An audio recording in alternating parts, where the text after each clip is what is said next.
Vous avez besoin de coaching pour vous remettre en forme et vous ne savez pas par où commencer. Vous vouliez mieux manger, mais encore là, il y a tellement d'informations sur le marché dans la vie de tous les jours qu'on ne sait pas par où donner de la tête. Je peux vous aider avec mon défi remise en forme.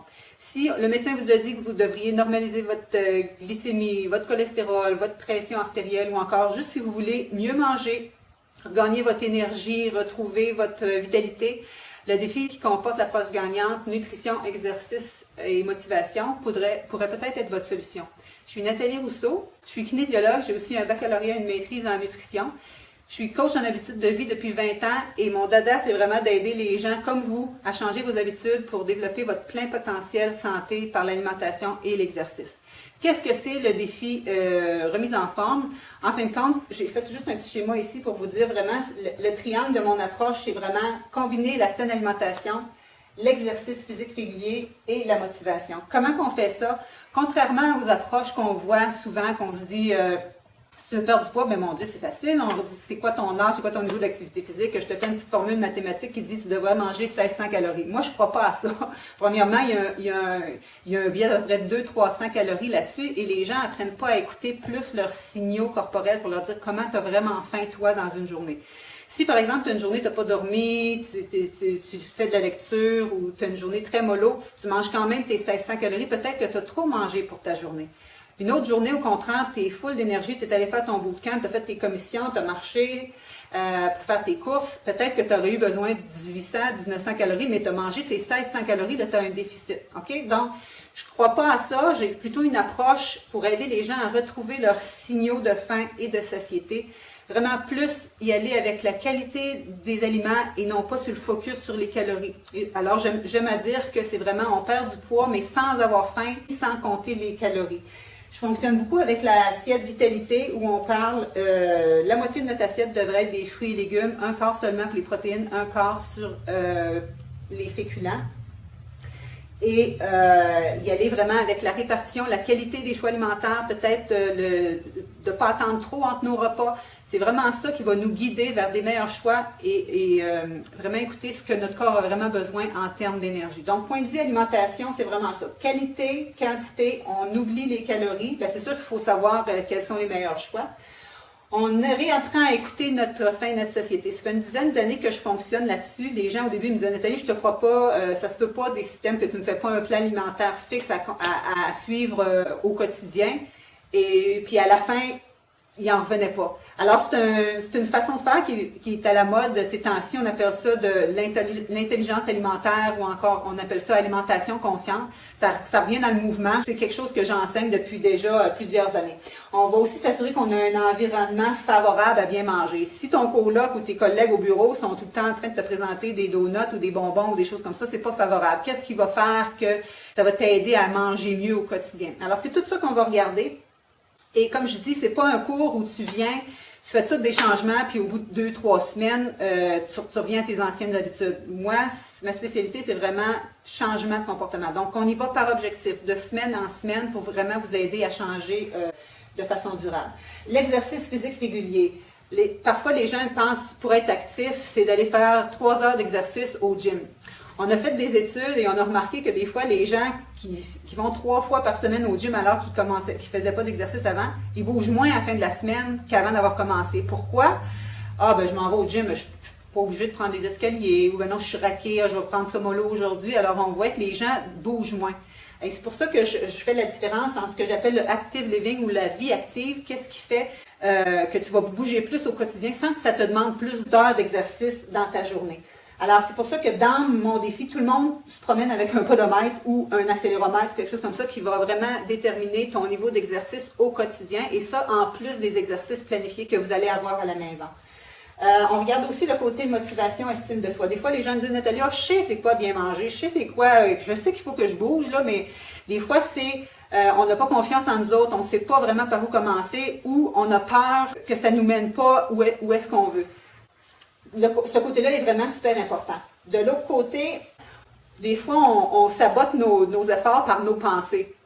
Je vois encore des gens qui me disent « Ah, Nathalie, moi, je suis tombée dans le sucre quand j'étais petite comme Obélix, tu ne viendras pas m'enlever le sucre. » Là, je me dis tout le temps, si tu commences comme ça, on part de reculons, ça va pas bien, OK? Il faut se donner la chance de changer nos habitudes. Moi, je dis, je suis capable de couper des cravings en dedans 2-3 semaines avec des clients, mais il faut que la personne veuille.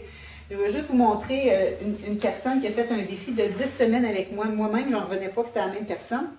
Pas lui, je marque avant-après, parce que même mon conjoint, il ne voyait pas la différence. Il pensait que c'était ses photos, une personne, une autre. C'est la même Mélanie qui m'a dit, Nathalie, j'ai pris une photo avant le défi, comme je dis toujours aux gens, prenez votre photo avant le défi, mais je ne le demande jamais. Alors elle me l'a donné. Et je ne sais pas si vous voyez, là, c'est incroyable, le ballonnement qu'elle avait. Elle a des sensibilités alimentaires. J'ai détecté ça, mais elle a voulu enlever les aliments qui étaient problématiques dans son alimentation. C'est pas tout le monde qui veut faire ça. Alors, il faut avoir l'ouverture, puis regarde, je sais pas, on voit, c'est quasiment pas la même personne, tellement elle, son estime d'elle-même est vraiment regagnée après le défi. Puis là, elle a perdu 17 livres, son tour de taille, c'est incroyable. C'est comme une neuve. Je vous garantis pas que vous allez avoir cette perte de poids-là dans les 10 semaines, mais juste pour dire que vraiment, il faut y aller avec nos pensées et nos croyances. Et je dis toujours, c'est le premier enseignement que je dis, changez vos lunettes. Allez-y avec vos lunettes roses pour soyez ouverts. Au niveau des émotions, des fois on sait comment bien manger, mais on manque de temps, on est stressé, on est triste, on est en colère. Et là, ça nous amène à manger certains types d'aliments qui ne sont pas nécessairement en accord avec un tour de ligne comme on le voudrait ou un poids santé. Alors, c'est vraiment ça qu'on va essayer de reconnaître nos émotions et de trouver des comportements qui vont changer. Si tu avais l'habitude d'aller dans la crème glacée quand tu es triste, bien, quoi d'autre que tu peux faire quand tu es triste? OK? Et donc, c'est vraiment l'approche. Nutrition, exercice, motivation et y aller vraiment avec nos comportements, nos pensées pour changer ça de façon graduelle mais définitive. Le défi, ça comprend quoi? Ça comprend donc la partie coaching comme ça qui va être à chaque semaine, un sujet différent que c'est moi qui vous amène. À la fin de chaque cours, on détermine ensemble sur quoi vous allez focusser pendant la semaine. Il y a toujours une partie exercice à chaque cours. On n'a pas le choix de faire un défi santé en combinant la nutrition et la partie exercice physique. Donc, on aura la partie exercice suivie des capsules santé. J'évalue votre condition physique au début et à la fin, dans le sens que je prends votre poids, vos circonférences, vos pourcentages de gras. Je vais faire quelques tests musculaires juste pour voir comment vous allez avoir progressé dans les 10 semaines, puis vous allez être content de vous. Des fois, les gens, ils s'en rendent pas compte, mais quand ils revoient le début, un peu comme Mélanie dans ma feuille, là, c'est assez incroyable, là, tu sais. Donc, il y a la partie évaluation, exercice, coaching. On a suivi sur 10 semaines avec des questions précises pour vous faire cheminer. Ça vous aide aussi en même temps à progresser. Quand tu sais que Nathalie est là en arrière de toi, qu'elle va te poser des questions, tu vas plus essayer les choses qu'on a établies au fil des semaines.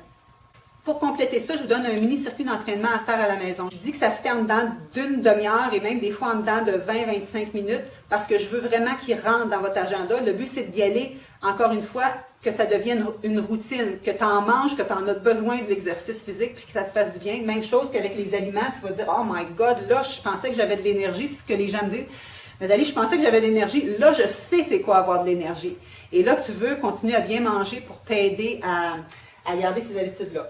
Donc, tout ça, c'est compris dans le défi de 10 semaines. Ça fait plusieurs années, ça fait une dizaine d'années que j'enseigne ça. J'en ai développé ce défi-là, que je fais en version Blitz l'été avec mon défi 30 jours remise en forme estivale, que je fais en version adaptée pour les mamans en postnatal et que je fais pour monsieur, madame, tout le monde, là, pour vous aider à atteindre vos objectifs de poids santé. Alors, au plaisir de vous compter parmi nous. Merci. Voici d'autres exemples de clients qui ont complété le défi. Comme par exemple Nancy, qui a perdu 19 livres, 5% de masse adipeuse pendant les 10 semaines, et elle dit avoir complètement changé sa façon de voir la nourriture et être maintenant physiquement active au quotidien. Ou encore Ginette, 56 ans, nouvellement retraitée, qui a décidé de se faire un cadeau en faisant le défi pour finalement se prendre en main parce qu'elle ne s'aimait plus. Elle évitait les caméras et le magasinage, et elle a perdu 10 cm autour de taille. Elle dit qu'elle n'a plus de ballonnement après les repas et qu'elle a retrouvé son énergie. Et aussi, elle est très fière d'elle parce qu'elle se dit que malgré les changements d'hormones, il est toujours possible de changer nos habitudes et retrouver un poids santé. Ou encore Julie, qui est passée de vêtements taille 12 à taille 6 pendant les 10 semaines. Et je l'ai suivie un an plus tard, elle est rendue à plus de 40 livres de perdu. Mais c'est surtout que c'était une fille qui était sédentaire et qui est maintenant super active. Elle s'est mise à faire de la course à pied, des 5, des 10 km et même plus. Tout le monde n'est pas obligé d'être là, mais c'est juste pour montrer que c'est rendu vraiment un mode de vie. Ça pourrait être vous, c'est possible pour tout le monde. Si vous êtes vraiment décidé à changer vos habitudes pour de bon, tout est possible.